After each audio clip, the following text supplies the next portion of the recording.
Tá certo, 3, 2, né? E vai, assim, tá certo. Que coisa. Então, na vez passada, então, a gente terminou aquela discussão sobre a relação que o Marx vê entre a questão do trabalho, categoria fundante, o trabalho proletário, o trabalho produtivo e improdutivo, as classes sociais, né, a reprodução do capital, tá certo? E hoje a gente fica de tratar com vocês sobre como que o Lukács vai tratar do trabalho na ontologia, que é uma coisa intimamente relacionada com o que a gente discutiu na vez passada, mas não é exatamente a mesma coisa, tá certo? Ele vai abordar uma série de aspectos, tal, que o Marx, no livro primeiro do Capital, faz referência, mas não explora, não vai atrás, não aprofunda, etc. Veja, deixa eu falar um pouco, antes de entrar sobre a questão do trabalho na ontologia para valer, falar duas coisas. Primeiro que o texto da ontologia é um manuscrito, né? Então o Lukács morreu sem terminar o texto. Isso significa que você tem frases que ele não termina, tem raciocínios que são truncados, tem coisa que ele diz, a gente vai retomar depois e não retoma, tem coisa que ele repete, tá certo? Então não é um texto tão claro, cristalino, direto, quanto é o texto do Marx, né? O livro primeiro do Capital é um texto que o Marx deixou prontíssimo, lembra? Eu contei você primeira, segunda, terceira, quarta edição, fez a revisão da tradução francesa. É um texto que o Marx trabalhou, não só 10 anos para fazer, mas trabalhou muitos anos depois, né? A ontologia não foi assim, né? O Lukács, ele termina a primeira redação, e aí ele percebe, lembra, contei a história para vocês, dá para os alunos mais próximos dele darem uma lida, percebe que os alunos não manjaram nada, resolve fazer os prolegômenos, que ele não termina, né? Então é um texto que tem esse caráter, né? É um texto, enfim, tá certo que não é um texto acabado. Agora, o capítulo do trabalho em especial é um capítulo que dentro da ontologia tem um acabamento, considerando essa situação, tem um acabamento razoavelmente bom, né? Se você for considerar, por exemplo, um texto sobre alienação, ou mesmo a ideologia, que são, o trabalho nisso é bem melhor acabado, tá certo? É muito mais fechadinho, muito mais amarrado, né? E isso é incrível, se reflete um pouco no tamanho dos capítulos.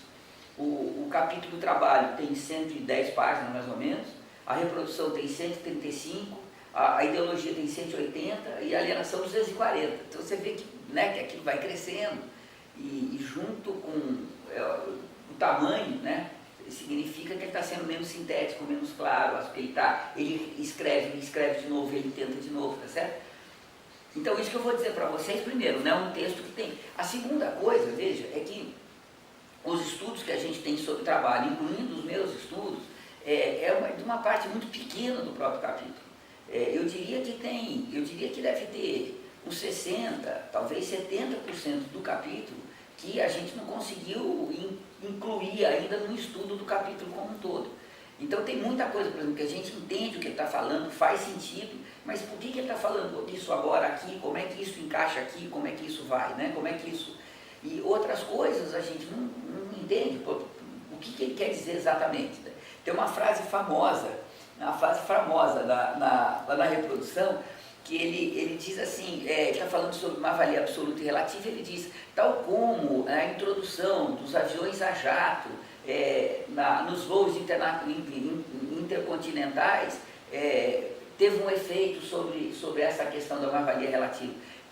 Nós nunca entendemos, já perguntei para o Messari, para o Tertuliano, para o Aldrini, tá certo, para todo o Zé Paulo, ninguém entende o que ele quer dizer com essa frase, entendeu? Uma coisa que, então tem coisas também que a gente não entende, tá certo? E no capítulo do trabalho, apesar de ser um capítulo menos inacabado, também tem coisas que a gente até agora não conseguiu entender. Se fazia sentido na cabeça do Lukács, em tese, né, para a gente começar a estudar, deve fazer sentido. Se a gente não entende, é porque a gente não está entendendo, porque na cabeça do Lukács fazia sentido. Mas também pode ser, depois de anos de muito estudo e pesquisa, pode ser que a gente chegue à conclusão e fala, de fato, isso aqui fazia sentido na cabeça dele, mas a forma que ele colocou torna uma coisa incompreensível. Tal. Também pode ser isso. Né? Então o que eu vou dizer para vocês tem um certo grau de provisoriedade, tá certo? Não é uma coisa assentada e muito provavelmente as investigações que vêm na geração de vocês aí, vão descobrir coisas que eu falei errado, que outras pessoas falaram errado, que a gente entendeu errado, ou então que a gente comeu barriga, tá certo? E vocês vão certamente entender muito, muito melhor do que a gente entendeu. Como é que ele começa o capítulo? É muito legal.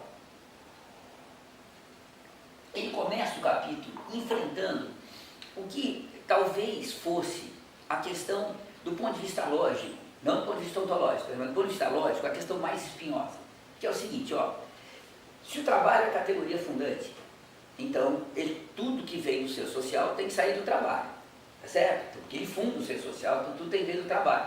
Então o trabalho tem que vir antes do ser social. Mas se o trabalho vem antes do ser social, ele não pode pertencer ao ser social. Então ele tem que pertencer à natureza. Então, se o trabalho é da natureza, então é a natureza que funda o ser social e não é o trabalho que funda o ser social. Para piorar ainda mais, veja, do ponto de vista lógico, é legal para dedéu. Só pode ter trabalho se você tiver consciência, já vou falar para vocês, da pré-ideação, consciência da teleologia. Bom, para ter consciência, para ter pensamento, tem que ter linguagem, porque ninguém pensa sem conceito, sem adjetivo, tá? Tem que ter linguagem. Veja, só dá para ter linguagem se tiver vida social. Senão você pode ter sinais como entre os animais, mas você não tem linguagem, tá certo? Então veja, se tudo isso só pode existir em sociedade, como é que o trabalho pode ser fundante? Se para existir o trabalho tem que ter linguagem, tem que ter, só pode existir em sociedade, né, vida social. Então veja, a primeira questão que ele enfrenta é essa questão, tá certo? O primeiro capítulo, o primeiro parágrafo do capítulo do trabalho é dedicado a esta questão, tá certo? Ele entra de chofre na questão. E a discussão que ele faz é super interessante, é muito legal. Veja o que ele vai dizer. Não tem como ter trabalho sem ter pensamento abstrato. Pensamento abstrato é quando a gente é capaz de ter um conceito na cabeça e a gente é capaz de pensar sobre uma coisa que ou não está presente ou pensar numa coisa que ainda não existe. Tranquilo? Então eu falo assim, Isabela, olha, a gente precisa construir um foguete. Vê, o foguete nunca foi construído, está na cabeça da gente. Então fazer algo que joga uma bomba, percebe? Então essa capacidade de pensar sobre o que não existe, sobre o que a gente vai criar, tá certo? Faz parte do pensamento abstrato. Tranquilo? Tranquilo? Veja, então toda vez que você vai realizar qualquer ato humano, você parte, pelo menos imediatamente, do plano mais imediato, você parte de um pensamento abstrato. Você fala, olha, você fala, né, amanhã cedo eu vou acordar e a primeira coisa que eu vou fazer é isto. Veja, amanhã o seu dia vai ser regido, ou pelo menos ele começa o seu dia, a partir de uma prévia ideação que você tem, de uma teleologia que você tem, olha, amanhã eu vou fazer isso, tranquilo? Então veja, isto só pode existir se você tiver linguagem, e só pode existir se tiver sociedade, senão nada disso funciona. E cargas d'água, de onde que vem o trabalho? Olha que coisa legal. Mais ou menos nessa mesma época, nos mesmos anos, o Habermas estava escrevendo um texto que depois foi publicado, ficou muito famoso, tal, que chamava Para a Reconstrução do Materialismo Histórico. Materialismo Histórico, marxismo, tá certo? E a ideia do Habermas era reconstruir o materialismo histórico. Ou seja, o Marx tem muito achado genial, mas no fundamental ele está equivocado, e nós temos que reconstruir o Marx, tá certo? Essa é a ideia dele. E ele começa a dizer o seguinte, veja, os animais trabalham, então o trabalho não pode ser fundante do ser social, do ser humano. Os animais trabalham. Então, o que na verdade distingue o ser humano dos animais? A linguagem e a capacidade de fazer moral, os valores morais. Então, veja, nós temos que perguntar de onde que vem a linguagem e os valores morais, porque é daí que vem, tá certo? Então, veja, ele já está estabelecendo assim, olha, a linguagem e os valores morais distinguem o ser humano dos outros animais. Então, a linguagem e os valores morais têm que ter um fundamento que não seja na sociedade, tem que ser antes da sociedade. Porque é fundamento, porque vem antes, tá certo? E o Lukács já está, sem conhecer esse texto, o Lukács já está dizendo, ó pessoal, isso aí não tem o menor cabimento, tá certo? Na verdade, só pode ter trabalho em sociedade, só pode ter trabalho com linguagem, só pode ter trabalho em linguagem se tiver indivíduos vivendo em sociedade, tá certo? E não dá para ser diferente. Então, o trabalho ele é fundante, mas ele não vem antes, ele funda, mas ele não vem antes. E aí começa a discussão interessante, tá certo? Como é que algo pode ser fundante sem vir antes? É legal para Dedéu. Veja, o que ele vai dizer? Quando a gente tem a transição, só fazer um parênteses, quando ele está discutindo, isso que eu vou discutir agora com vocês, a transição da natureza para o ser social, O que ele conhecia era o Gordon Childe. Eu não sei se você estudou isso alguma vez na vida. O Gordon Childe era provavelmente um grande antropólogo, tá certo? Da década de 50, 40, 50. Provavelmente, naquela época, o maior antropólogo que tinha. Certamente o maior antropólogo marxista, tá certo? Maior. E o Gordon Childe tem livros lindos, mas ele escrevia bem para dedéu. Ele tem um livro que chama O Alvorecer da Civilização Europeia, que ele conta como é que surge a humanidade na Europa. É uma coisa linda o livro, linda, certo? Mas naquela época, os anos 40, os anos 50, o que se conhecia era assim, ó, você tem o Homo habilis, você tem o Homo erectus, e aí você tem o Homo sapiens. Quando aparece o Homo sapiens, aparece o ser humano, aparece a vida em sociedade. Então, o grande problema que se tinha era assim, ó, surge o ser humano quando surge o Homo sapiens. Então, o Homo sapiens surge na segunda-feira surge o ser humano. Era uma coisa simultânea. E aí, veja, se o surgimento do Homo sapiens é um processo natural, que vem pela seleção natural, pelas mutações genéticas, etc., veja, então a gênese biológica do Homo sapiens é a gênese do ser social. Então, o ser social é o resultado do desenvolvimento, é um resultado direto, tá certo? Isso se conhecia naquele momento. E naquele momento também, o que predominava na antropologia era aquela velha definição do Benjamin Franklin, da independência americana, tá certo? Que o que distingue o ser humano dos animais é a capacidade de fazer ferramentas. O Franklin definiu o ser humano como é que era? Era um animal que era tool-making animal, tá certo? Era a definição, um animal que faz ferramenta, certo? E o que vai acontecer é que no começo da década de 60, através de uma aventura que não dá para contar para vocês agora, mas é muito engraçado, é muito legal, uma menina que nem antropóloga é, que é mandada para a Tanzânia, não dá para contar as fofocas, porque tem 1000 fofocas, mas é mandada para a Tanzânia, tá certo? Ela descobre que os chimpanzés fazem ferramenta. Ela vai fazer, ela não é antropóloga, então ela não vai fazer como os antropólogos faziam, que era fazia uma armadilha, prendia o chimpanzé, colocava numa jaula e ficava, tá certo? Ela vai na selva ver o que os chimpanzés, porque ela achava que era assim que fazia. E ela vê uma chimpanzoa pegar o galinho, tirar as folhas todas, enfiar no cupim, né? No cupinzeiro e tirar o cupim. Veja, isso não é fazer ferramenta? Quando ela manda para o Richard Leakey, que era o grande mestre dela, orientador dela, tal, né? Que mandou ela para a Tanzânia e tal. Quando ela manda para o Richard Leakey, né, o relatório para a descoberta, o Richard Leakey tem uma frase ótima, ele fala, ó, nós temos que redefinir ferramenta, temos que redefinir o que é chimpanzé, ou temos que redefinir o que é ser humano, tá certo? Porque é claro, né, agora, tá certo, ou o chimpanzé é ser humano, ou o que ele faz com a ferramenta, nós temos que redefinir, ou temos que redefinir chimpanzé, somos todos nós, entendeu? Tem algo, né? De fato, vira tudo, tá certo? E hoje em dia os elementos que a gente tem são muito mais elucidativos, muito mais desenvolvidos do que o Gordon Childe tinha, que era o que o Lukács, tá certo, conhecia. Veja, na década de 60, o Lukács estava escrevendo ontologia, tinha terminado de escrever, ele está escrevendo ontologia. Ele já não está mais estudando para valer, percebe? 8 horas por dia ele está escrevendo, ele já não é mais um cara. Então, as informações que ele tem acerca da ciência, da antropologia, veio, na verdade, as últimas informações da década de 40 e 50. Aí, claro, tem uma descoberta aqui, ele fica sabendo uma coisa ali, tá certo? Mas não é uma coisa que ele não estava estudando antropologia, por exemplo, para valer, tá certo? Coisa que ele fez ano passado.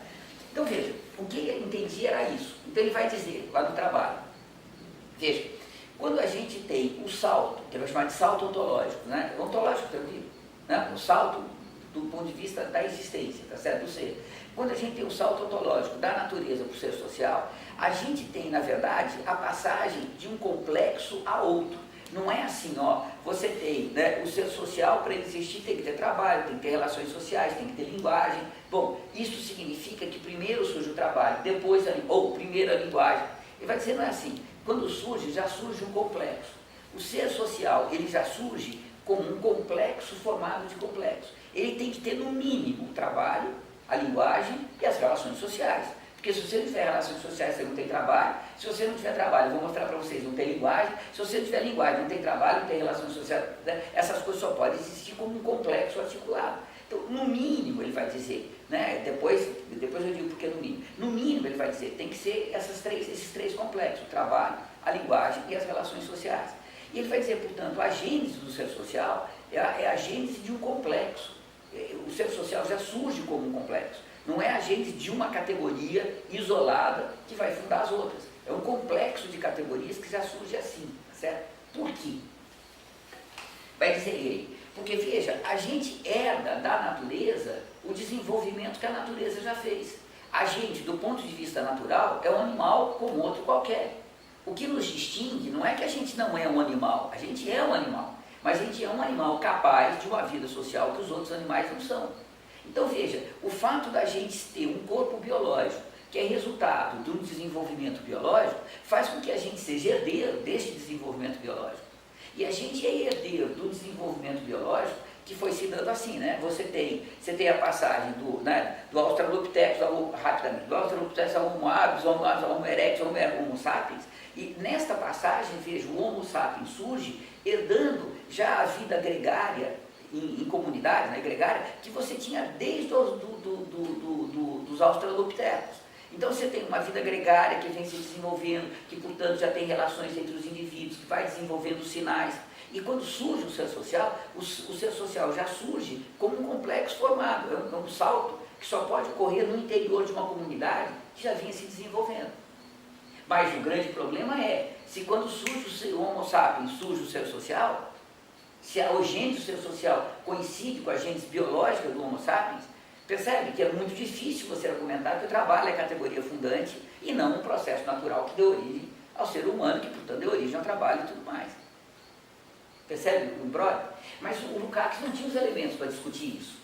Então, ainda hoje eu entro nisso, tá certo? Então o Lukács não tinha os elementos. Então o que ele vai dizer? Veja, o trabalho é categoria fundante porque mesmo que a gênese do ser humano coincida no tempo, no espaço, né, com a gênese do Homo sapiens, com a gênese biológica do Homo sapiens, o trabalho é categoria fundante porque o trabalho é a única relação que existe entre o ser vivo e a natureza que é capaz de produzir permanentemente o novo. Todas as relações do ser vivo, qualquer ser vivo com a natureza, é assim, ó, goiaba da goiabeira, que dá goiaba, da goiabeira, da goiabeira, minhoca da minhoca, que dá minhoca, que dá minhoca, certa abelha da abelha, que dá abelha, da abelha. O ser humano não. O ser humano é assim, você se relaciona com a natureza no modo de produção primitivo, da escravismo, da feudalismo, da capitalismo, percebe? Então, o que acontece é que você tem, quando aparece o ser humano, você tem uma nova forma de história se desenvolvendo. Já não é mais a história biológica. É a história de como a gente se organiza em sociedade para garantir a reprodução biológica dos indivíduos que compõem a sociedade. Então a reprodução biológica continua sendo fundamental. Uma sociedade que não garante a vida dos seus membros é uma sociedade que está desaparecendo. Mas, veja, a história da humanidade não é mais a história do nosso desenvolvimento biológico. É a história de como a gente cria relações sociais e essas relações sociais elas vão se desenvolvendo da forma contraditória, né? Então veja, a gente começa a história, a forma mais simples de humanidade é o ser humano primitivo, o que o Lukács vai chamar da sociedade primitiva ou comunismo primitivo, tirando do Marx e do Engels. Depois você tem a transição para o modo de produção asiático ou para o escravismo, depois você tem a transição para o feudalismo, depois você tem a transição para o capitalismo. E o Lukács, que achava que a União Soviética era socialista, e vai dizer isso, socialismo.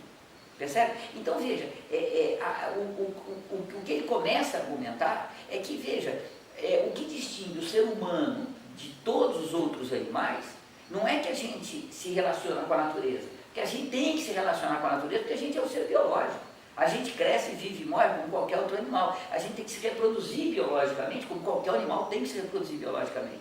A diferença é como a gente faz isso. A gente faz de tal modo, e aí esse tal modo é o trabalho, que a gente produz incessantemente o novo. A nossa vida não se repete nunca, nem no plano da vida individual, nem no plano da vida coletiva. A gente produz o novo incessantemente. E esse novo vem pelo trabalho. Por causa disso que o trabalho é fundante. Porque é ali que você tem o fundamento, a fundação do que de fato distingue a gente da natureza.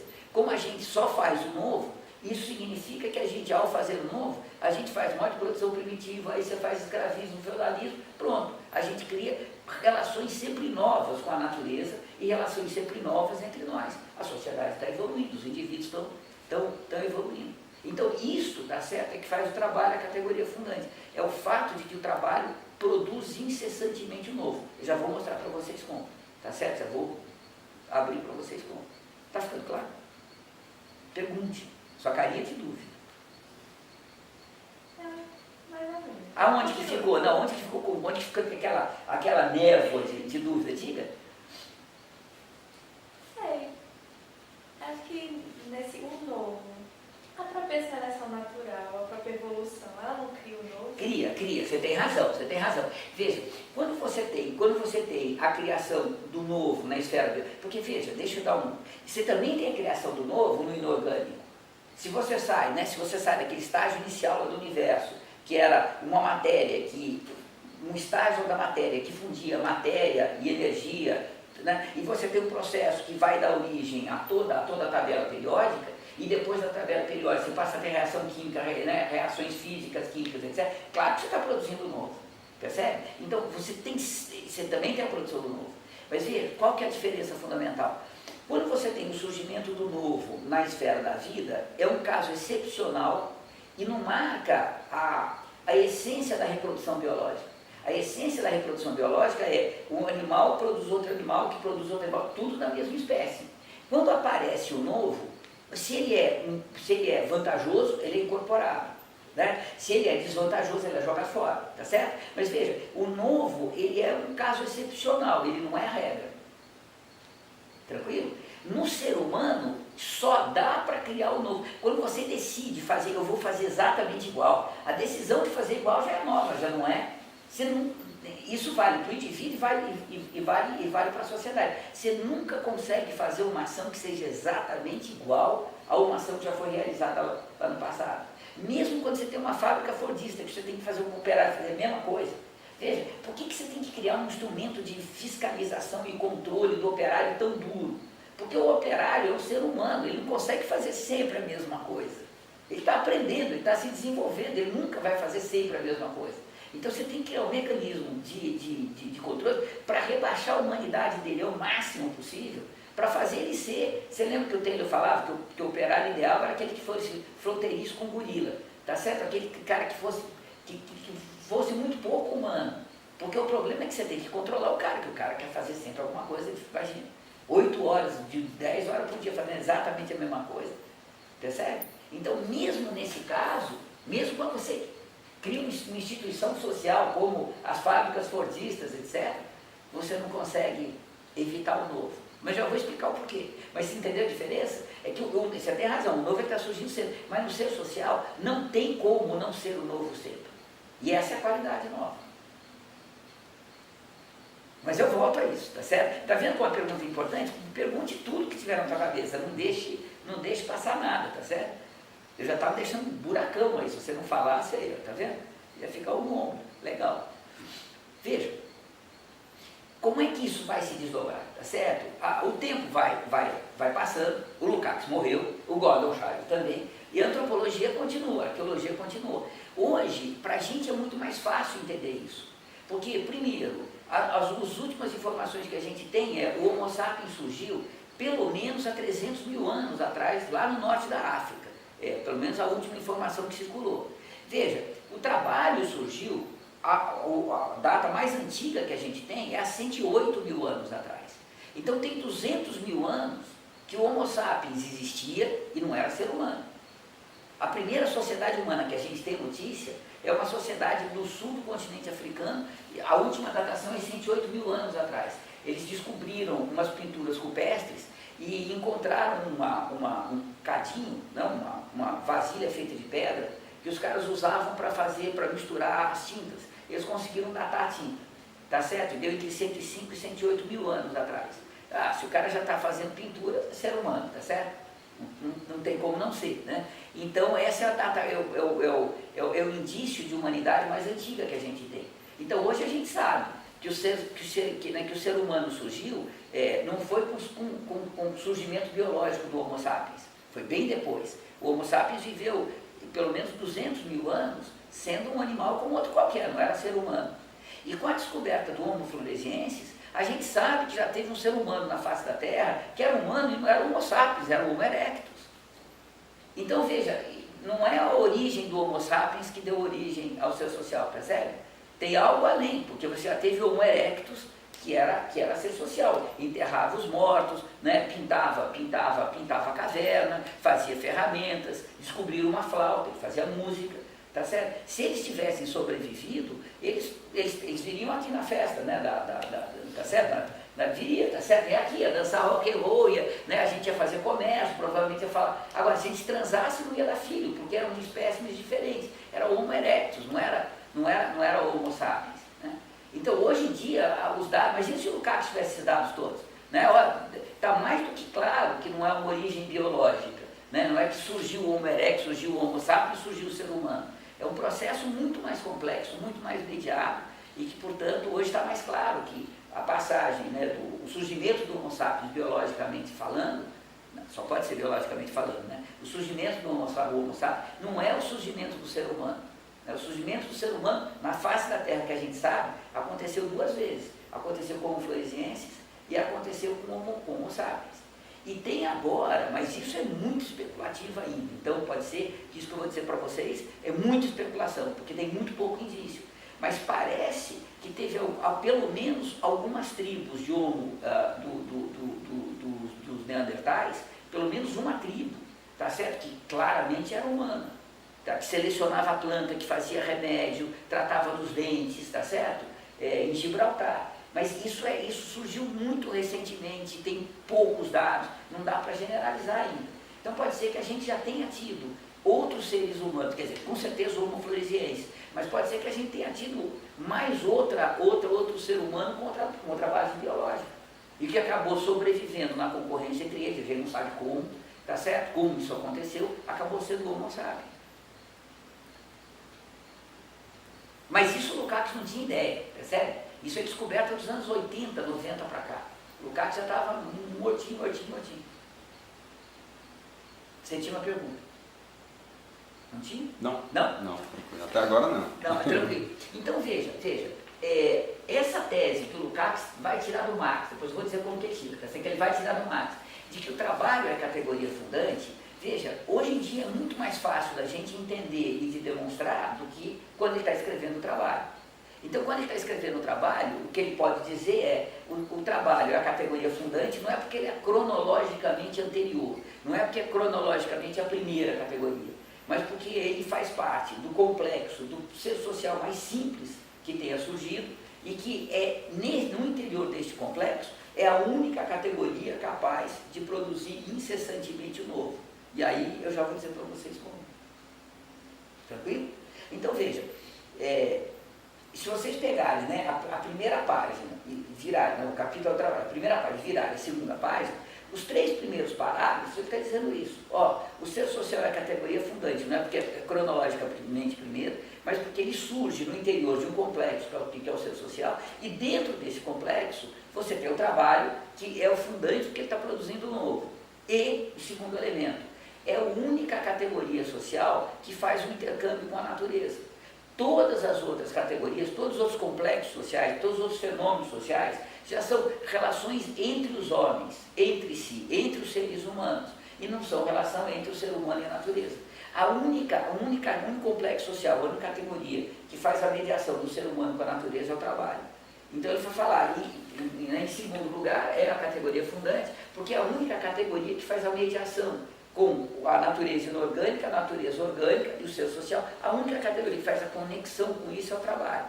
Depois ele vai dizer que não é exatamente, mas a única que faz do ponto de vista que é fundamental para a reprodução da sociedade, etc. Porque claro que se você tiver, por exemplo, um pintor pintando, né, um arquiteto, tá certo? Ou então um escultor, claro que estão transformando a natureza, mas não é nesse sentido que ele está dizendo, da produção dos meios de sobrevivência, dos meios de produção, etc. Tranquilo? Então a questão que se abre é cargas d'água, por que o trabalho é fundante, então? Por que ele é que produz o novo? Ele tem que demonstrar isso, tá certo? Para ele demonstrar isso, ele vai escrever as próximas 110 páginas, que é o capítulo. O capítulo de trabalhos tem 110 ou 112 páginas, tá certo? As 2 páginas, 3 páginas, ele anuncia isso que eu estou dizendo para vocês. Bom, agora ele tem que demonstrar, tá certo? E agora ele começa o processo de demonstração. E é incrível, porque todo esse capítulo, todo ele, tá certo? Com uma pequena exceção, você tira de 3 ou 4 páginas do capítulo 5º do livro 1º do Capital do Marx. Ele vai escrever 100 páginas para explicar o que o Marx falou em, tá certo? 1, 2, 3, eu diria 4 ou 5 páginas do capítulo 5º, tá certo? É uma coisa. Só o segundo parágrafo do capítulo 5º deve ser 2/3 do capítulo sobre trabalho. Você tá incrível. Você pega lá, né, vai saindo, é incrível o que ele fez. De fato é uma coisa, é fascinante, sabe? É incrível. Né? Você lê aquele parágrafo, você vai parágrafo genial. Depois você lê o trabalho, lê de novo, daí você vê o quanto aquele parágrafo foi genial. Sabe? Que coisa, né? O Marx tem uma capacidade de síntese. Veja, o que no caso ele vai argumentar? Ele vai dizer o seguinte, olha, se a gente isolar o capítulo, se a gente isolar a categoria trabalho das relações sociais, portanto, se a gente for examinar a categoria trabalho isoladamente das outras relações sociais, ele vai dizer, você está fazendo um enorme exercício de abstração. Porque o trabalho só pode existir no interior da sociedade, não pode existir em outro lugar. Então, se você tirar o trabalho do contato que ele tem com os outros complexos sociais, isso você não vai encontrar na realidade nunca. Não existe isso. Mas para você ser capaz de entender qualquer complexo, você não tem outra saída a não ser começar a entender as partes. Como é que você vai entender a totalidade do complexo se você não consegue entender as partes? Daí as inter-relações entre as partes, aí você entende o complexo. Então veja, do ponto de vista da realidade, o complexo já existe. Do ponto de vista da nossa subjetividade, do nosso conhecimento, quando você vai atrás dessa totalidade, você não tem saída. Você tem que começar a abocanhar parte por parte, se apoderar de partes, depois investigar as relações entre as partes, e aí você entende a totalidade. Tranquilo? Então ele vai falar, veja, a gente vai fazer nesse capítulo uma investigação que é uma enorme abstração. O que a gente está fazendo, na verdade, é examinando uma categoria como se ela pudesse existir nela própria.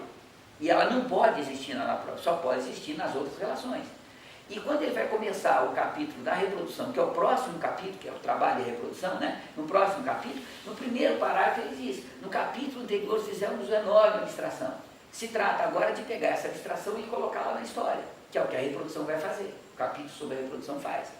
Então veja, ele começa a fazer um estudo dizendo que o que a gente vai fazer agora é um estudo muito abstrato sobre o trabalho. Nós vamos ver quais são as categorias, as conexões categoriais, as relações mais universais e, portanto, mais genéricas e, portanto, mais abstratas que a gente tem na categoria trabalho.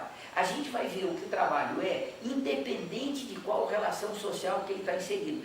O que a gente vai falar do trabalho vale para o modo de produção escravista, para a produção primitiva, para a produção feudal, para a produção capitalista. Então, a gente chegar no comunismo, tá certo? O modo de produção comunista, vale para tudo que a gente vai falar. Então, veja, ao mesmo tempo a gente está falando de uma categoria fundamental para a história, que ela vai estar presente em todos os momentos, e ao mesmo tempo a gente está tratando essa categoria como se ela não fizesse parte da história, percebe? Então a gente está fazendo um enorme exercício de abstração. O Marx, no Capital, faz a mesma coisa, né? Ele parte da mercadoria, e da mercadoria, que é uma parte, ele vai reconstruir a totalidade da reprodução do capital. O que o Lukács está fazendo com o trabalho é mais ou menos a mesma coisa. Você pega aquela categoria que é decisiva, que é fundante, examina ela tal como ela é, tal como ela existe, tá certo? E a partir daí você vai, bom, mas como é que ela existe aqui? Aí você vai pegando as especificidades dela, né, em cada momento histórico. Então o que ele está fazendo é uma enorme abstração. E isso tudo que eu vou dizer para vocês agora serve, vocês vão ver, praticamente para qualquer ato humano, mesmo que não seja trabalho, mas no trabalho que vai estar na forma mais típica, é o primeiro momento que acontece dessa forma específica, etc. Né? E o resultado disso, enfim, vocês vão ver, um estudo é apaixonante. Vou lá então? Então, veja, ele faz essas considerações metodológicas tudo nas primeiras 3 ou 4 páginas, tá certo? Aí, assentado nisso, ele pega para valer. Veja, o que ele vai dizer? Se a gente pegar cada ato de trabalho individualmente, que já é um absurdo, tá certo? Porque só pode fazer parte da reprodução de um grupo social, pelo menos. Você pegar isoladamente, todo ato de trabalho começa com um ato de consciência. Todo ato de trabalho começa assim, nestas circunstâncias, o que é melhor eu fazer? O que eu devo fazer? O que é bom eu fazer? Veja, este início, nestas circunstâncias, o que eu vou fazer, o que eu devo fazer, o que eu tenho que fazer, veja, este início é um processo que ocorre na consciência, não ocorre no mundo objetivo. Você está olhando a situação concreta, você está olhando a vida cotidiana, tá certo? Você fala, olha, na vida cotidiana, nisso aqui, ó, eu tenho essas necessidades e essas possibilidades. Bom, o que eu vou fazer? Veja, você começa a elaborar na sua cabeça um projeto, um plano, do que você deve fazer nessas circunstâncias, como você deve fazer nessas circunstâncias e os resultados que você deve obter. Tranquilo? Veja, isto que você está elaborando é um conjunto de ideias ou uma ideia que vai dirigir a sua ação sobre a realidade na qual você vive, se for o trabalho, sobre a natureza que você vai transformar, veja, que vai dirigir a sua ação a um determinado ponto. Você fala, ó, nessas circunstâncias eu devo fazer uma fogueira, nessas circunstâncias eu devo fazer um machado, olha, o melhor agora é eu pescar. Veja, essas ideias todas estão dizendo que em seguida, ou você vai fazer a fogueira, ou você vai fazer o machado, ou você vai pescar. Vai ser a ideia que vai determinar o seu comportamento. Tranquilo? Certo? Então veja, essa ideia, essa atividade intelectual que tem como característica dirigir a ação, ser guia da ação, na filosofia se chama de teleologia. Teleologia é um termo que vem da Grécia Antiga, telos, que quer dizer finalidade. Finalidade no sentido do fim, tá certo? Daquilo, do propósito, né? O fim the end do filme, tá certo? É o propósito, né? A finalidade lá do propósito. E teleologia é aquela ideia que dirige um determinado processo. A concepção teleológica da história em Hegel é como que o Geist dirige a história do início, tá certo, até o seu final. Essa é uma concepção teleológica da história. Você tem uma finalidade que já está posta no início, que vai dirigir até o final. Tá claro? Veja, o que o Lukács está dizendo, o processo de trabalho é um processo teleológico. É um processo que começa com uma ideia e a partir daí essa ideia ganha a característica de ser uma teleologia que vai dirigir o comportamento da gente. Então você fala, vou fazer um machado, bom, a partir daí você começa a se comportar para fazer o machado. Tranquilo? Olha que legal, para vocês entenderem legal isso. Isso não é o exemplo que o Lukács dá, mas é um exemplo bem legal. Se vocês imaginem um antropólogo americano, daqueles bem babaca, que vai estudar, sabe lá, uma tribo na Amazônia, tá certo? Então veja, o que ele faz? Ele localiza a tribo, sem que a tribo saiba. Ele sobe numa árvore distante, fica com uma luneta, uma máquina de filmar, tá certo? Observando os caras o dia inteiro. Ele vê os caras entram na mata, sai da mata, vai não sei o que, não sei o que. Ele não é capaz de entender o que os caras estão fazendo. No final do dia, sabe lá, os caras decidiram que tem que fazer uma fogueira, não sei das quantas. No final do dia, ao os caras montarem a fogueira, ele vai entender por que de manhã tal cara entrou na mata, fez isso, aquela outra pessoa fez assim, fez assado. Percebe? Na cabeça dos índios, eles sabiam que eles vão fazer a fogueira. Mas o cara que está fora observando, ele só vai entender por que eles estão fazendo quando, né, a ideia tornada objeto concreto revela qual é a ideia inicial. Percebe o que é a teleologia? A teleologia é essa ideia que tem a capacidade de dirigir a ação humana. Nem toda ideia é teleologia. Né? Se você chega e fala assim, está chovendo, esse inverno está muito chuvoso. Isso não é teleologia, percebe? Você fala, esse inverno está muito chuvoso, então vira uma teleologia. Mas você fala, olha, sabe lá, a noite está escura, tá certo? Ou eu gosto de chocolate. Isso não é teleologia. Teleologia é só aquela ideia que serve para dirigir uma determinada ação, que cumpre a função social de dirigir uma determinada conduta humana. Yes? Olha que legal. Então o cara decide pegar o caso do Machado, que eu não sei porque o Machado virou exemplo clássico. O Lukács fala, o Marx fala, tá certo? Eu não sei porquê. Porque podia ser qualquer outra coisa, né? Podia ser o garfo, podia ser uma lança, podia ser uma fogueira, podia ser qualquer outra coisa. Ficou Machado, Machado ficou. Veja, Se o cara diz, né, ó, nessas circunstâncias eu vou fazer um machado. Veja, ele está pensando, nessas circunstâncias, o que eu tenho nessas circunstâncias? Nas circunstâncias você tem uma série de necessidades que ele tem que atender. Ele tem uma série de possibilidades de atender essa necessidade. Veja, ele tem primeiro que escolher qual necessidade é mais necessária. E ele tem que primeiro, depois, quer dizer, uma vez decidir qual necessidade é mais necessária, ele tem que escolher quais as possibilidades que você tem na vida cotidiana para atender melhor essa necessidade que você avaliou como a mais necessária. Você percebe que tem um trabalho intelectual extremamente complexo. Você começa a falar assim, ó, se eu atender essa necessidade e não as outras, o que acontece no futuro? Se eu atender essa, o que acontece? Você começa a antecipar na sua cabeça o que vai acontecer no mundo se você fizer assim o assado. E depois, quando você começa a escolher os meios, né, as possibilidades, você começa a falar a mesma coisa.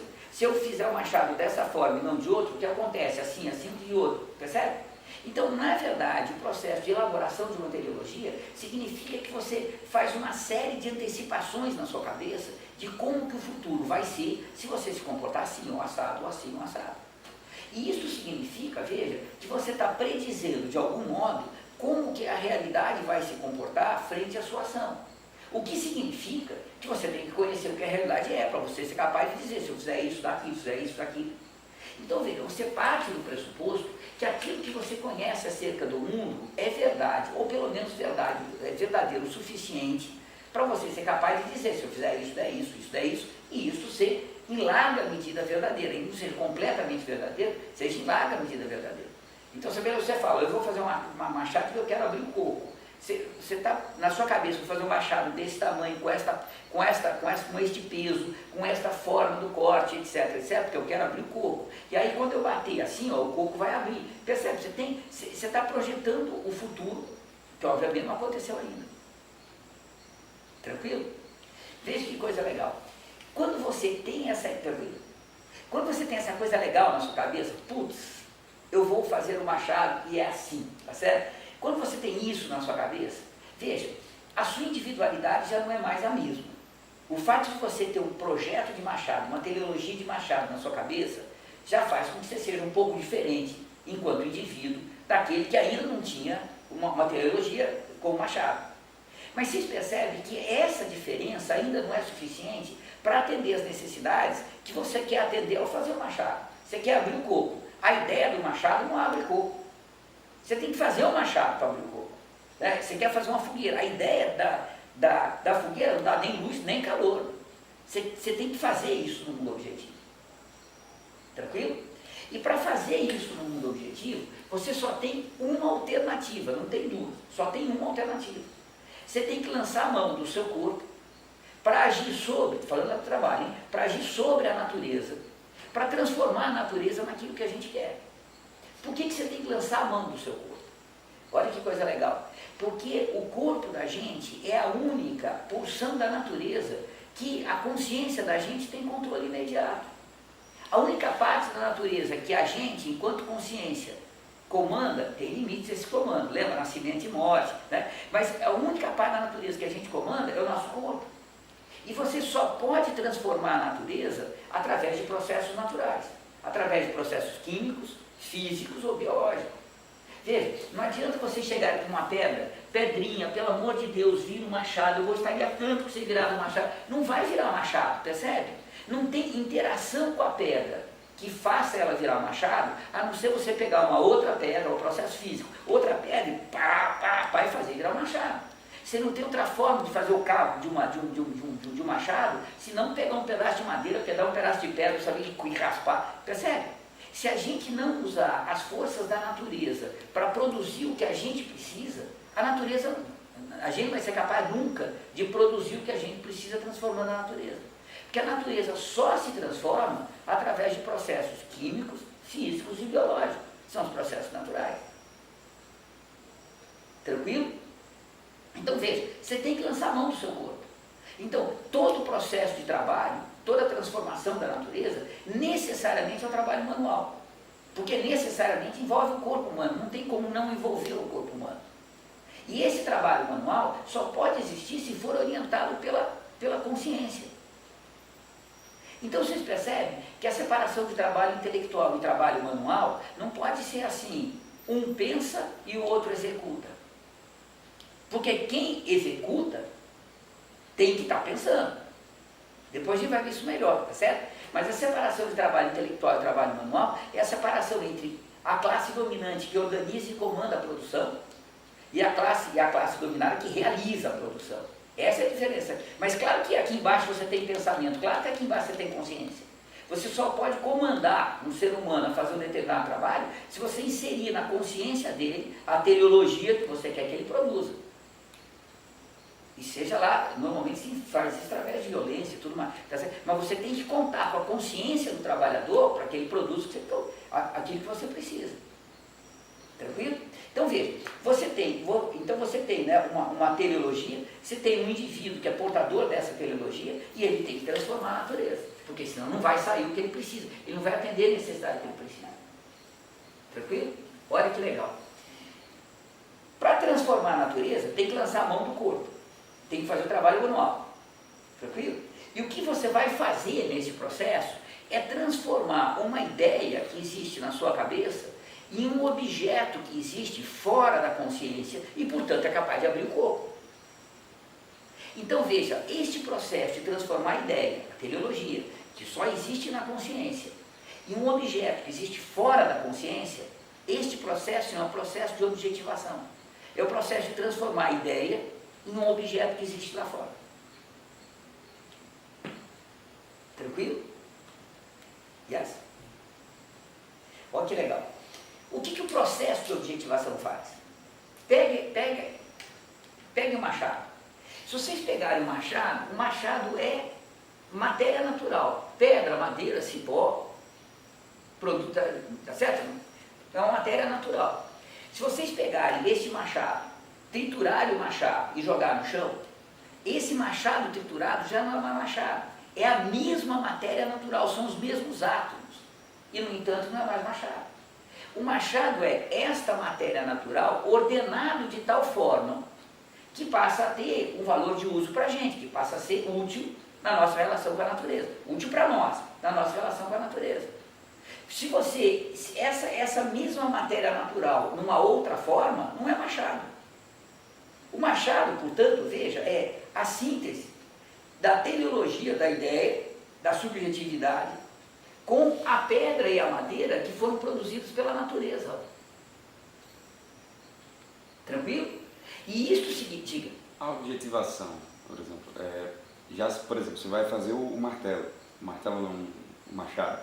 Daí o fato de você buscar, por exemplo, o cabo, a pedra, o cipó, isso já é objetivação? Claro, já é. A partir daí já é o processo. Já é o processo. Toda vez que você começa a agir no sentido de transformar a ideia naquilo que você planejou, é o processo de objetivação. Mesmo que não dê no machado? Mesmo que não dê no machado.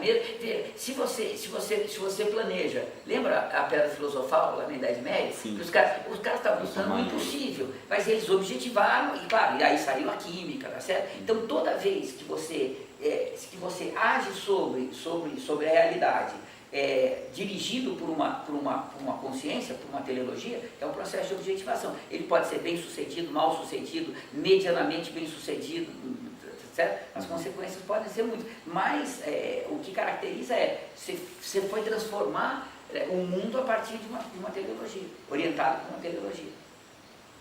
Legal. Tranquilo? Então veja, o processo de objetivação é o processo através do qual o ser humano, ao agir sobre a natureza, transforma uma ideia em um objeto que existe fora da consciência e que, portanto, pode abrir o corpo, pode atender as necessidades que estão na origem da elaboração dessa teleologia. Tranquilo? Diga. Não? Tranquilo? Vem cá, rola um gole d'água para mim também. Um quê? Um gole d'água? Claro. Veja, olha, estou ficando rouco aqui. Olha que coisa incrível. Isso é bonito para dedéu.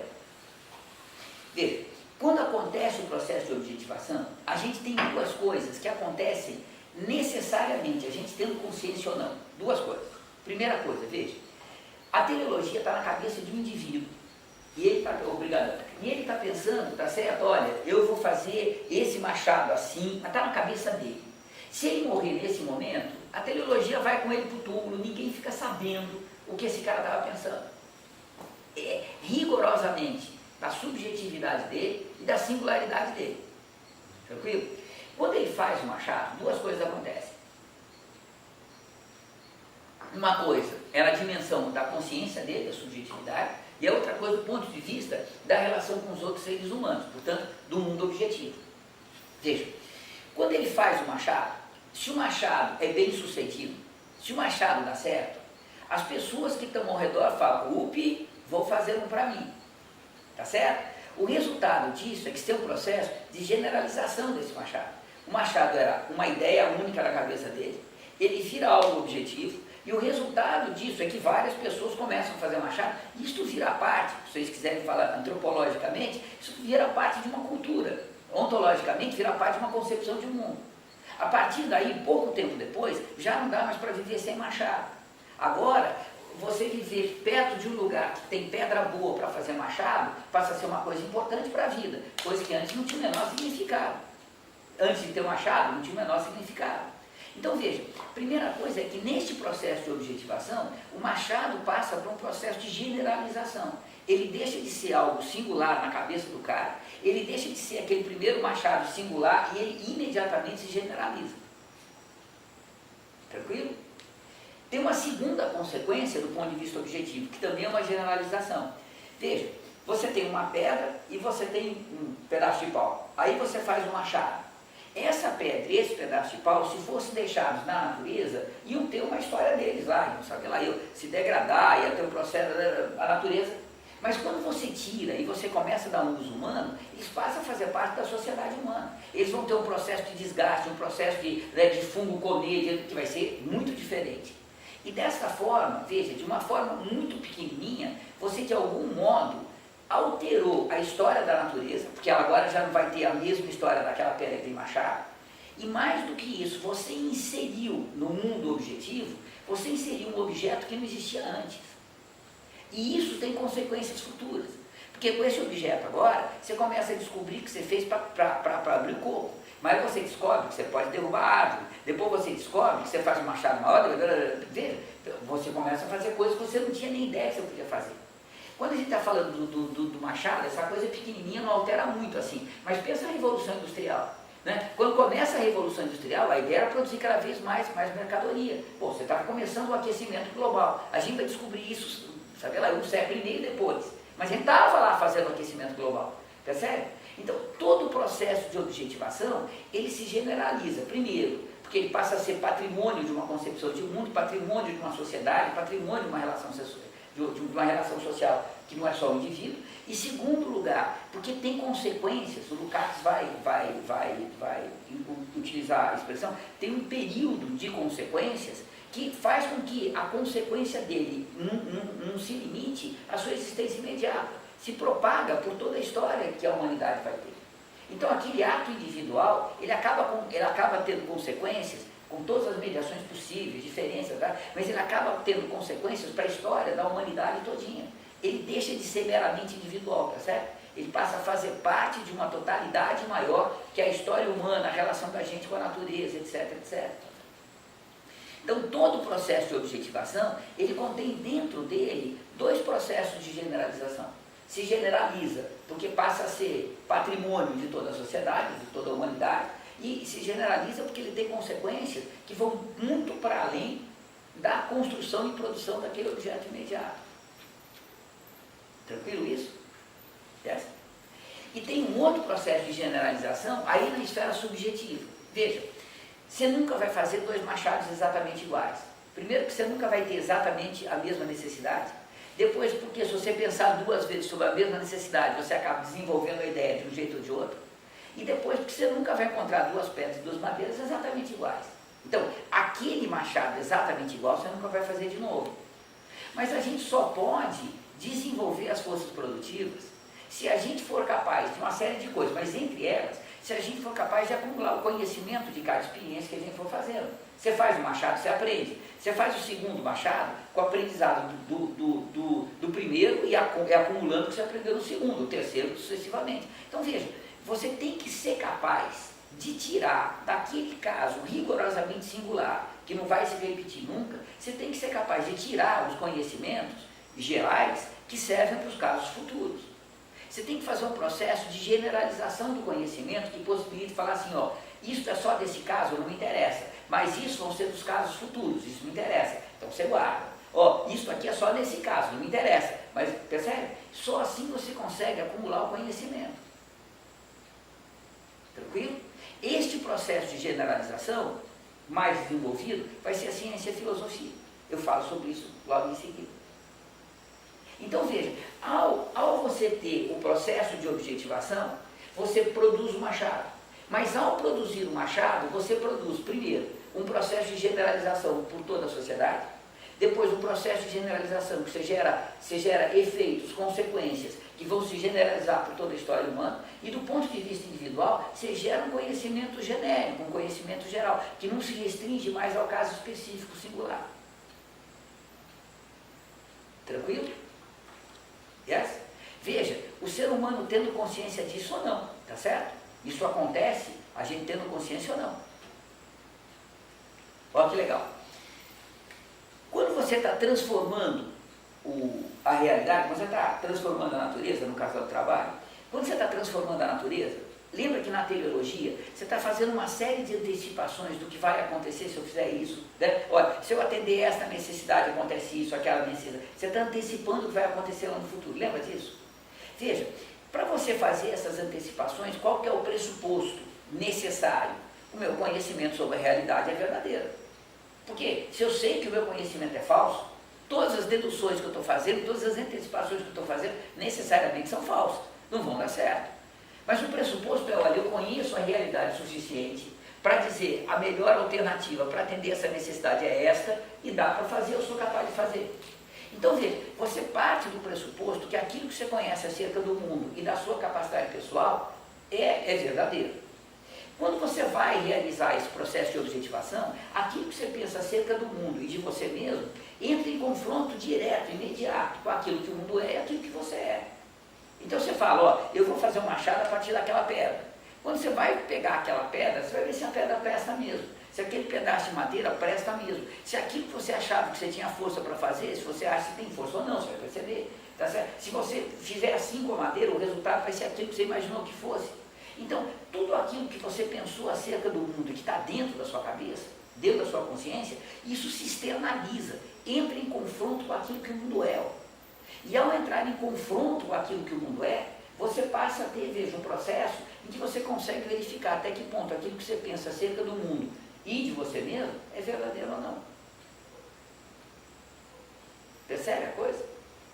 Então veja, a gente tem um processo em que ao a gente fazer o processo de objetivação, aquilo que a gente tem na consciência entra em confronto com aquilo que o mundo é e a gente aprende. A gente é capaz de dizer isso é verdadeiro, isso é falso, dá certo, isso não dá, isso é bom, isso é ruim. Percebe? E isso significa que ao transformar a realidade e produzir um objeto que não existia antes, o indivíduo também se transforma junto com a transformação da própria realidade. Na verdade, você tem um processo de transformação duplo. Você está transformando o mundo e o indivíduo está se transformando também. Porque ele está sendo capaz de acumular um conhecimento que ele vai generalizando, lembra? E além disso, ele está aprendendo o que é verdadeiro e o que é falso acerca daquilo que ele pensa sobre o mundo. Tranquilo? Este processo, através do qual, ao objetivar aquilo que está dentro da cabeça da gente, se externaliza e entra em confronto com o mundo este processo é chamado processo de exteriorização. Então você tem, veja, no processo de objetivação, articulado ao processo de objetivação, você tem um processo de exteriorização. Ao transformar o mundo, o indivíduo se transforma. Sem transformar o mundo, o indivíduo não se transforma. Portanto, o processo de exteriorização é determinado predominantemente pelo processo de objetivação. Vou dar um exemplo dele. Você tem uma sociedade de pescadores, o indivíduo ele vai se desenvolver, a sua individualidade, como pescador. A exteriorização vai desenvolver ele como pescador. Ele vai aprender a fazer rede, preparar o anzol, onde pescar. Se for uma sociedade de caçadores, ele não vai ser caçador, ele não vai ser pescador, ele vai ser caçador.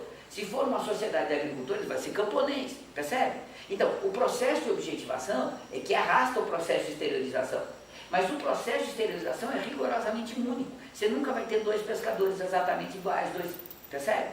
O processo de esterilização é um processo de como cada indivíduo, na relação com a transformação do mundo que ele tem que realizar, porque senão ele morre, tá certo? Como que cada individualidade ela vai se desenvolvendo. Tranquilo?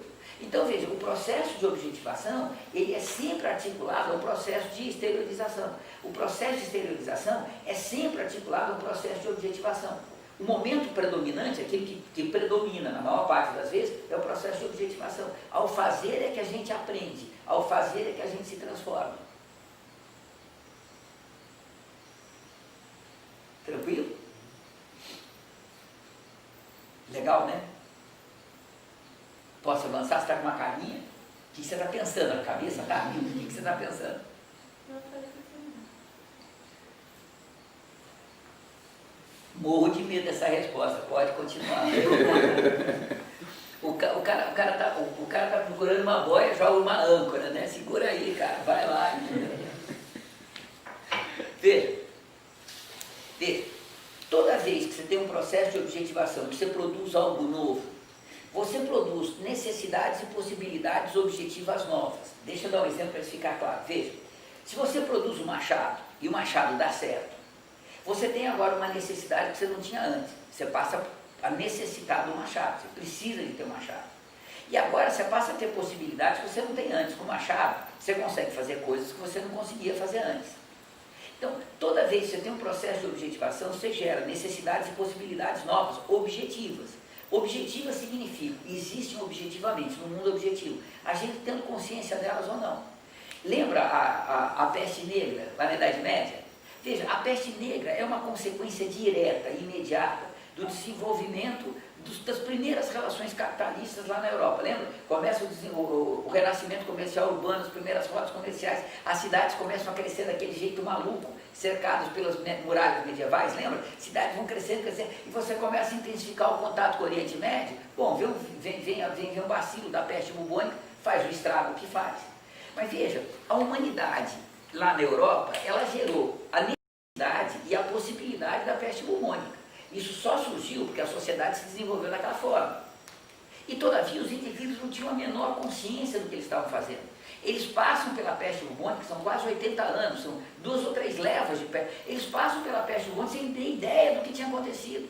Vai ser quando o Pasteur descobre que tem micróbio, é que pela primeira vez começa a falar, oba, será que foi um micróbio? Será que foi um ser microscópio? Tá certo? Veja, no século XIX, muitos séculos, 5 séculos depois. Você percebe que a necessidade objetiva que existe, está na história, independente da gente ter consciência dela? A existência independe da gente ter consciência dela. Quando começa a Revolução Industrial, para pegar aquele outro exemplo, quando começa a Revolução Industrial, começa o aquecimento global. A gente não tinha a menor consciência disso. Mas objetivamente já está inserido lá, já faz parte da história. Já é uma consequência objetiva, já é uma determinação objetiva da realidade na qual a gente vive. Tendo consciência ou não. Claro que se você tiver consciência, você vai tratar com essa consequência conscientemente, com consciência, o que é muito diferente do que conviver com essa consequência sem consciência.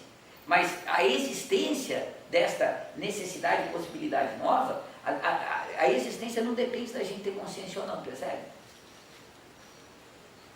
Então, toda vez que você tem um processo de objetivação, você gera necessidades e possibilidades novas. E ao mesmo tempo, toda vez que você tem um processo de exteriorização, você tem uma individualidade que se desenvolve. Ela começa a ter conhecimentos e habilidades, e depois eu vou mostrar para vocês sensibilidades que ela não tinha antes. Ó. O resultado disso, veja, é que ao terminar o processo de objetivação, o indivíduo já não é mais o mesmo. Ele tem necessidades e possibilidades afetivas que ele não tinha antes. Ele pode conhecer coisas, ele pode pensar coisas, eu vou mostrar para você, ele pode sentir coisas, ele pode ter necessidades de coisas que ele não tinha antes. Tranquilo? Então veja, quando termina o ato de trabalho, o cara fez o machado. Mas vocês percebem que ele fez muito mais do que o machado. Ele gerou um conjunto de necessidades e possibilidades objetivas e subjetivas que vão continuar existindo para além do ato de criação desse machado, que vão se inserir na história de toda a humanidade. E o resultado disso é que quando ele termina o Machado, ele não é mais o mesmo e a realidade não é mais a mesma. Aquela teleologia que ele elaborou para fazer o Machado já não atende mais às necessidades e possibilidades novas, objetivas e subjetivas que foram criadas nesse processo.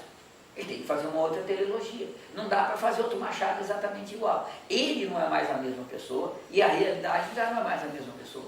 Então ele vai fazer um Machado que é diferente, para atender as necessidades e possibilidades objetivas e subjetivas que agora ele tem, faz parte da vida cotidiana dele. Ao ele fazer esse processo de objetivação, ele vive um processo de exteriorização.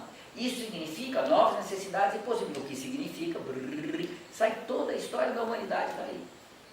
Percebe a diferença? Você tem a produção do novo incessantemente. Viver socialmente é produzir o novo.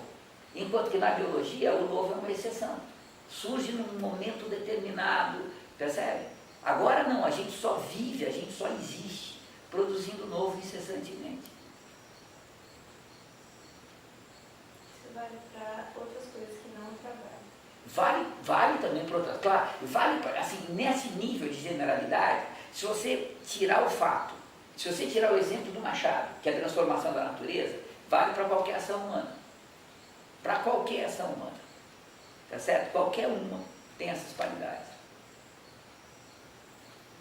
Tranquilo? Yes? Beleza. Tranquilo? Posso avançar? Então veja, para o Lukács, isto é a essência do trabalho. O que é o trabalho?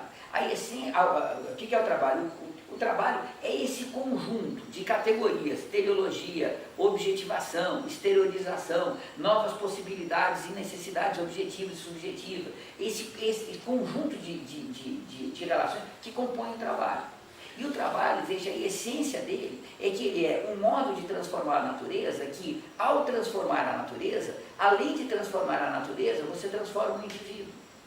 E é isso que o Marx vai dizer, a saber lá, eu não me lembro mais exatamente, mas até metade do segundo parágrafo do capítulo 5º do livro 1º. Não me lembro mais se é metade do primeiro ou no menos, que ele vai dizer, né, ao transformar a natureza, o ser humano transforma a sua própria natureza de ser humano. Assim, ó, através do processo de objetivação e esterilização. Tranquilo? Isso coloca a seguinte questão, veja, se o trabalho é categoria fundante e o trabalho, né, o ato de trabalho começa pela teleologia, então a teleologia é fundante. Tranquilo? Olha só, mas como é que pode ter uma teleologia? Como é que pode surgir uma teleologia? Só pode surgir uma teleologia se você viver, se você for capaz de uma relação com a natureza que produz incessantemente o novo. Se não produzir o novo, você não precisa de teleologia. Veja, sabe lá, você pega um cachorro ele tem uma certa consciência, tá certo? Veja, o cachorro sabe, olha, quando eu estou com fome eu faço assim que o dono me dá comida. Veja, ele não precisa de teleologia, ele faz sempre igual. Não tem que criar o novo, percebe? A teleologia só é necessária porque você está gerando incessantemente o novo, então você tem que cada vez dizer, se eu fizer isso, bom, então eu tenho que fazer uma teleologia, então, percebe? Então, se você não tiver a produção incessante do novo, a teleologia não vai existir. Basta que ela... Que ela vem da necessidade. Que ela não é necessária, você vai fazer sempre o novo, que é o comportamento que os animais têm. Então, a teleologia só pode existir se você tiver a produção incessante do novo. Portanto, se você tiver objetivação e exteriorização, se você tiver trabalho. Mas para você ter trabalho, você tem que ter teleologia. Percebe? Isso tudo surge num conjunto, não surge um antes do outro. Você tinha um animal que ia transformando a natureza, Um belo dia, ou ao longo de milhares de anos, isso a gente não sabe com detalhe ainda, tá certo? Mas num determinado momento, que pode ser muito pontual, ou pode ser um processo mais longo, veja, num determinado momento você tem um salto ontológico, você tem uma qualidade nova surgindo. Ao transformar a natureza, eu transformo a natureza de tal forma que ao transformar a natureza, eu transformo os indivíduos e, portanto, transformo a sociedade. Pronto, surgiu o trabalho, surgiu a história humana. A história da humanidade passa a ser como que ao transformar a natureza, a gente transforma o ser humano de ser humano primitivo para escravista, para feudal, para capitalista. Pronto, surgiu a história da humanidade. E isso é o trabalho.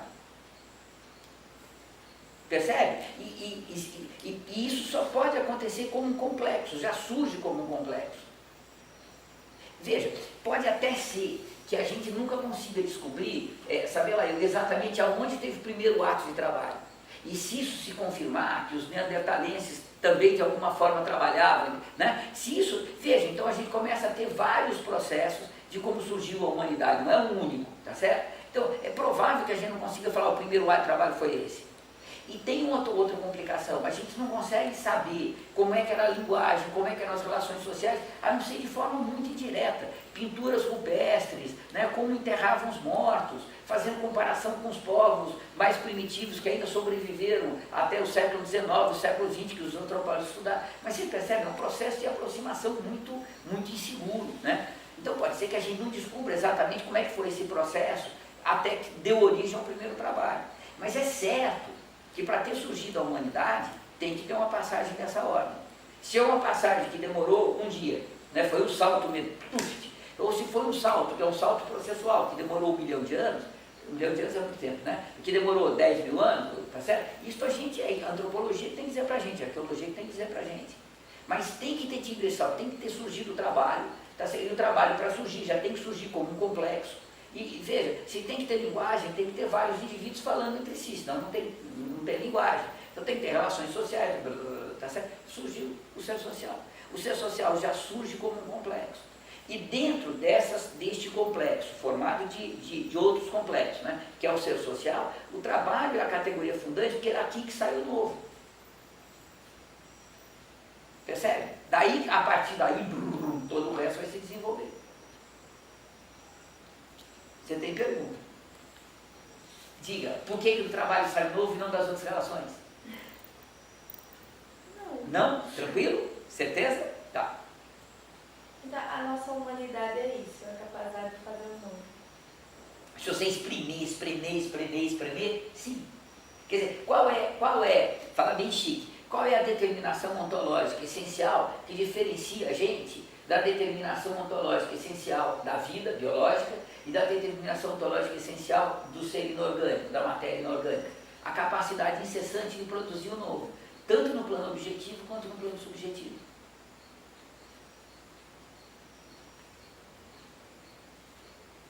É mais simples do que parece, não é? Não?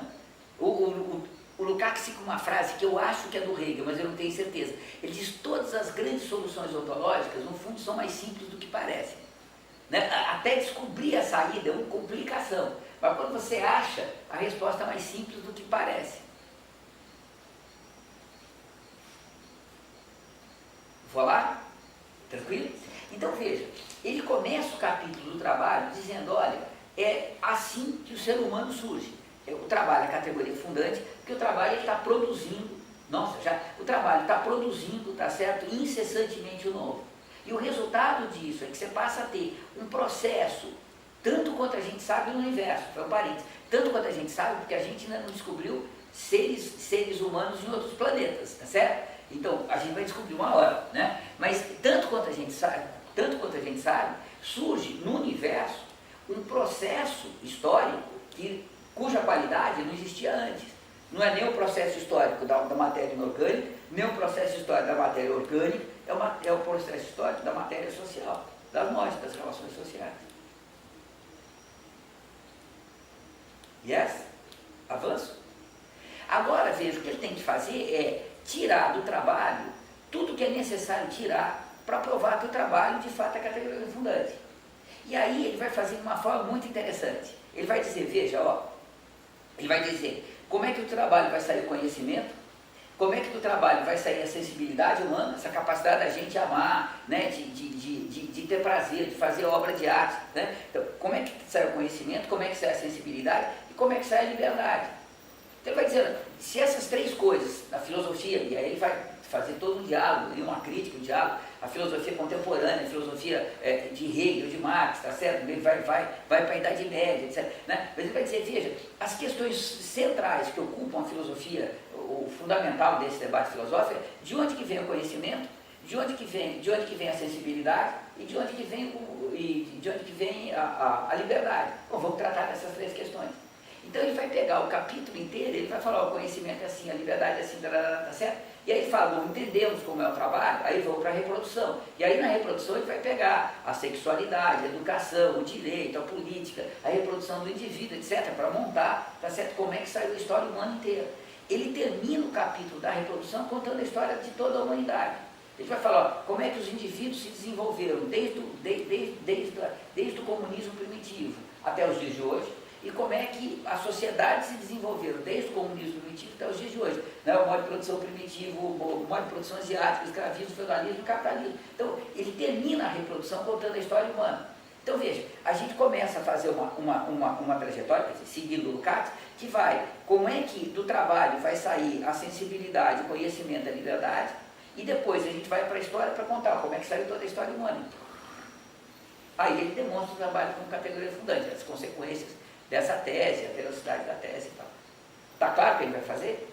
Vamos pegar a primeira questão, então, a questão do conhecimento? Sim. Eu vou tentar fazer isso em 20 minutos, para não, senão a gente retoma depois, tá certo? Mas é muito legal, veja. Isso é interessante para Dedéu. Veja, todo conhecimento é necessariamente o conhecimento do mundo no qual a gente vive. E faz parte do mundo no qual a gente vive a gente. Tranquilo? Então, você não tem nenhum conhecimento que não seja um conhecimento referente, que tenha como referência, que tenha o mundo no qual a gente vive. E a razão disso é simples. Veja, todo o processo de conhecimento começa ou está articulado com o processo de objetivação. Tem que vir para a exteriorização, lembra? Então, veja, se você está transformando o mundo, o que você pode conhecer é o mundo. Não existe nenhum conhecimento, por mais maluco que seja, por mais deslocado que seja, nenhum conhecimento que não seja referente ao mundo no qual esse conhecimento acontece. Mas esse conhecimento pode ser de várias formas. Pode ser um conhecimento que tenha a seguinte questão, olha, quais são as propriedades daquela pedra para eu ser capaz de transformar aquela pedra no que eu preciso da melhor forma possível. Pode ser um conhecimento que diz assim, olha, por que eu existo? Qual é o meu lugar neste mundo? E pode ser um conhecimento que seja um conhecimento completamente diferente, que seja um conhecimento assim, veja, eu entro pela primeira vez numa floresta, e o que eu sou capaz de ver na floresta é um mundo de planta, uma coisa verde, que eu mal sou capaz de distinguir uma planta da outra. 10 dias depois, eu já sou capaz de distinguir uma série de plantas da outra, eu sou capaz de dizer, ali é um pântano, tem esse tipo de planta, ali é seco, tem esse tipo de planta. 2 anos depois, você é capaz de dizer, veja, na medida em que a gente vai conhecendo o mundo, a gente é capaz de sentir melhor o mundo, de distinguir melhor as coisas no mundo. E se eu distingo melhor as coisas no mundo, eu trago mais informações para a minha cabeça e, portanto, eu consigo pensar melhor o que o mundo é. Então, vocês percebem que eu tenho um processo de conhecimento que é um processo muito complexo, no qual, ao mesmo tempo, às vezes não ao mesmo tempo, mas de uma forma muito articulada, eu vou conhecer o que o mundo é, eu vou desenvolver o meu conhecimento acerca do qual é o meu lugar nesse mundo no qual eu vivo, e ao mesmo tempo eu vou desenvolver a sensibilidade, a capacidade de sentir o mundo. Isto tudo são processos distintos, mas estão intimamente articulados. Quanto melhor eu penso o mundo, melhor eu sinto o mundo, eu consigo distinguir melhor o mundo. Quanto mais eu sinto o mundo, mais informações eu trago acerca do mundo. Quanto mais eu conheço o mundo, melhor eu conheço qual é o meu lugar nesse mundo. Então isso tudo está tudo articulado, mas não são exatamente a mesma coisa e não é exatamente, tá certo? Então veja, isto grotescamente, assim, de uma forma muito grossa, muito bruta, isto corresponde à ciência, o que o mundo é, à filosofia, qual é o nosso lugar nesse mundo, e à arte. Como é que eu vou desenvolver a sensibilidade para sentir esse mundo cada vez melhor? Tranquilo? Então, as 3 formas básicas, mais universais de conhecimento que a gente tem, são a ciência, a filosofia e a arte. E cada uma vai agir de uma forma diferente, cada uma tem uma mediação diferente, tem características diferentes, tem metodologias diferentes, tem objetos diferentes, mas todas elas dizem respeito ao mundo no qual a gente vive. E, portanto, a nós como parte desse mundo, né? A cada indivíduo como parte desse mundo.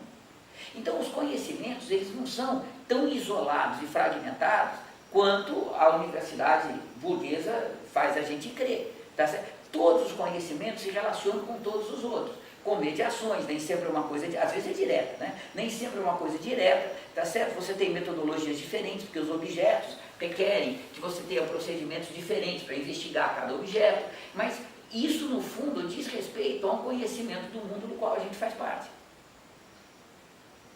Então, isso tudo está muito articulado. Tranquilo? Veja, quando a gente vai falar da ciência, do que se trata? Quando você faz o processo de objetivação, aquilo que a gente tem na cabeça se externaliza, lembra disso? Entra em contato com aquilo que o mundo é, tranquilo? Veja, este processo de externalização é assim, ó, eu quero fazer um machado. Eu acho que vou brincar, eu acho que a pedra preta é a melhor pedra para fazer o machado. Você vai trabalhar com a pedra preta, estou imaginando, hein? Você descobre que a pedra preta é uma porcaria para fazer machado, porque ela é toda porosa, você bate, ela arrebenta, a pedra preta não presta.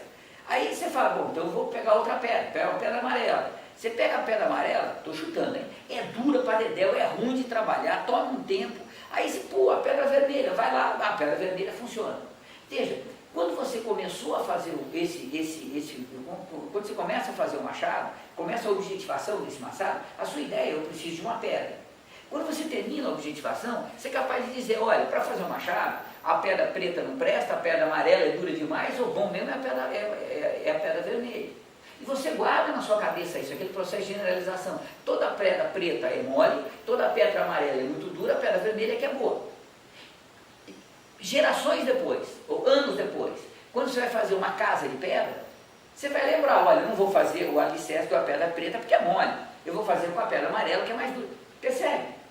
Então você tem um processo em que o conhecimento, para ser verdadeiro, ele tem que corresponder àquilo que o mundo de fato é. Tem que revelar o que o mundo é. E aí não importa se você gosta mais da pedra preta, amarela ou vermelha. Importa que para fazer o machado, a melhor pedra é a vermelha, porque a pedra vermelha tem essas propriedades nela.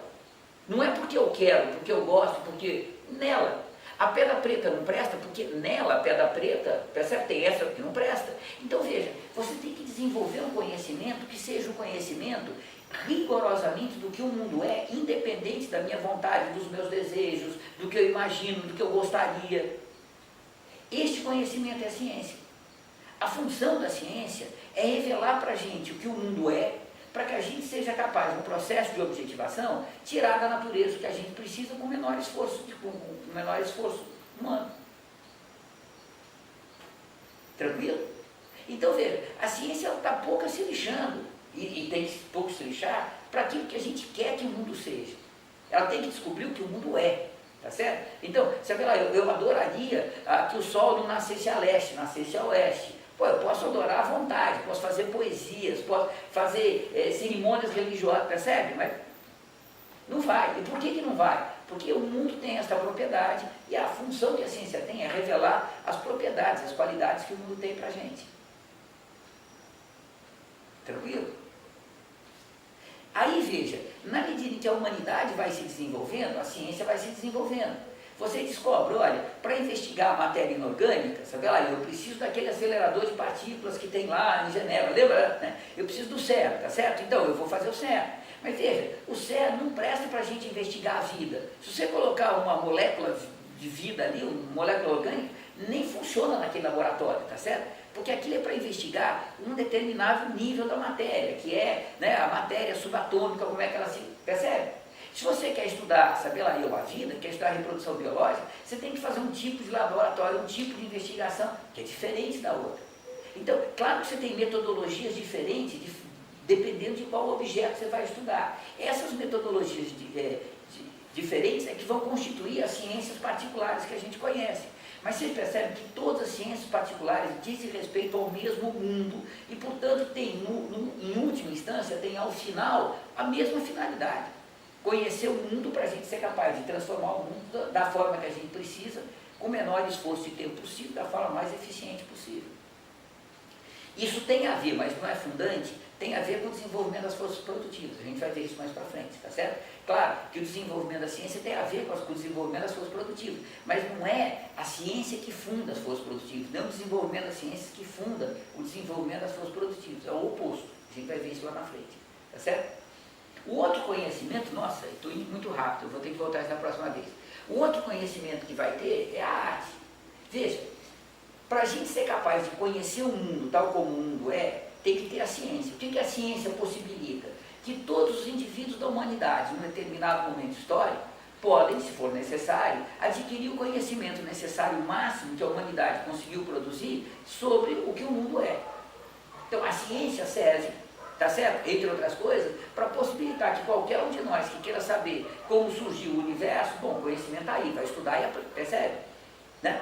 Veja, para desenvolver a sensibilidade humana, você tem que criar um mecanismo, um complexo, né, uma mediação social, que cumpra a mesma função, que possibilite a cada indivíduo elevar a sua capacidade de sentir o mundo, a sua sensibilidade, ao máximo que a humanidade for capaz de desenvolver em cada momento histórico. E você só consegue desenvolver a sensibilidade dos indivíduos provocando emoção, não tem outro jeito. O complexo social, cuja função social é produzir emoção, para elevar a sensibilidade de cada indivíduo ao máximo do patamar alcançado em cada momento, é a arte. A função social da arte é possibilitar os indivíduos se desenvolverem do ponto de vista da sensibilidade, da afetividade, da capacidade de sentir o mundo, ao máximo que a humanidade chegou em cada momento histórico. Essa é a função da obra de arte. Então veja, a função da obra de arte é produzir grandes emoções nos indivíduos, que o Lukács vai chamar de catarse estética, produzir grandes emoções. Essas grandes emoções elevam a sua capacidade. Você tem uma grande emoção, todas as suas outras emoções ganham uma outra dimensão. Você ganhou um patamar afetivo, emocional, tá certo? Você reescalona todas as emoções que você teve na sua vida. Que a partir daí você passa a ter a capacidade de sentir uma emoção que você não tinha antes. Portanto, você passa a ter a capacidade de ter uma relação afetiva, de sentir o mundo de uma forma que você não tinha antes. E se você é capaz de sentir o mundo de uma forma que você não sentia antes, você traz informações acerca do mundo que você não trazia antes. Portanto, você é capaz de pensar o mundo de uma forma que você não era capaz antes. Percebe? Como ciência e arte são duas coisas intimamente relacionadas, você conhece melhor o mundo, você sente melhor o mundo. Você sente melhor o mundo, você conhece melhor o mundo. Então a humanidade tem que fazer ciência, tem que fazer arte o tempo inteiro. Tranquilo? Veja, e dentro disso, você tem que ter uma explicação de por que a gente vive. Porque, veja, como cada vez que a gente vai objetivar uma teleologia, posso falar assim agora, tá tranquilo para todo mundo, toda vez que a gente vai objetivar uma teleologia, eu tenho que fazer uma escolha, eu tenho estas possibilidades, eu tenho essas necessidades, eu tenho que escolher qual necessidade e qual possibilidade, eu tenho que fazer uma escolha. Para fazer uma escolha, eu tenho que dizer qual o futuro que eu quero. Para dizer qual o futuro que eu quero, no limite, você tem que dizer para que eu vivo, qual que é a razão da minha existência, por que eu estou na Terra, tá certo? Por que a gente vive. E para responder essas questões, tem que ter a filosofia.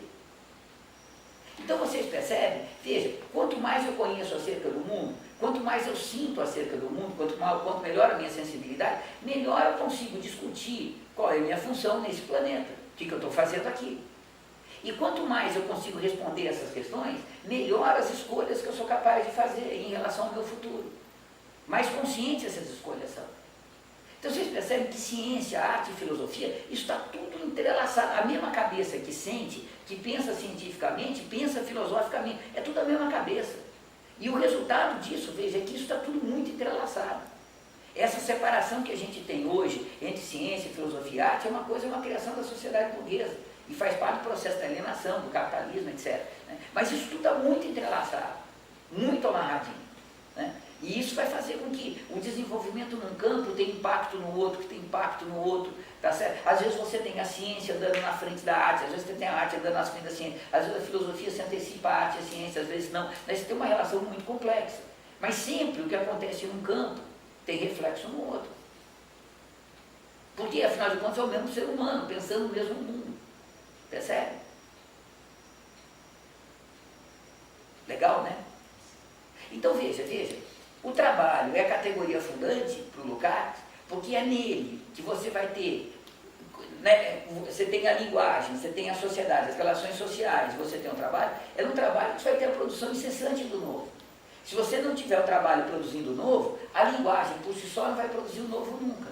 A linguagem ela tem que criar um novo substantivo, que você produziu algo novo. Você cria o Machado, você tem que inventar um nome para o Machado, percebe?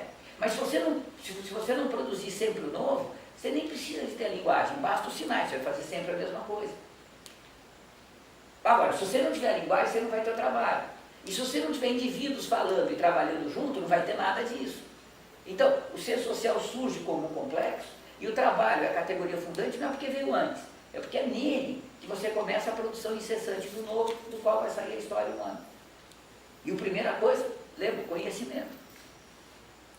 Aí da próxima vez eu falo para vocês sobre a questão da liberdade e sobre a questão, qual que era mesmo? Nossa, minha memória sensibilidade, né? E a sensibilidade, tá certo? Vou mostrar como essas coisas se articulam, que é legal para Dedéu. Paramos por aqui, são 10 para 7. Você tem que bater retirada. Pronto. Fechado. Quando é o próximo, vocês lembram? 13 de setembro. Não. 13 de agosto. Pronto. Então, não no próximo domingo, outro domingo. Não. O próximo domingo, dia 13. Próximo domingo, dia 13, tá certo. Então, domingo que vem a gente se encontra e prau, tá certo? Vai ser uma delícia, pegamos aí. Massa. Tá certo. Pô, que delícia, hein? Foi muito rápido. Deu mesmo?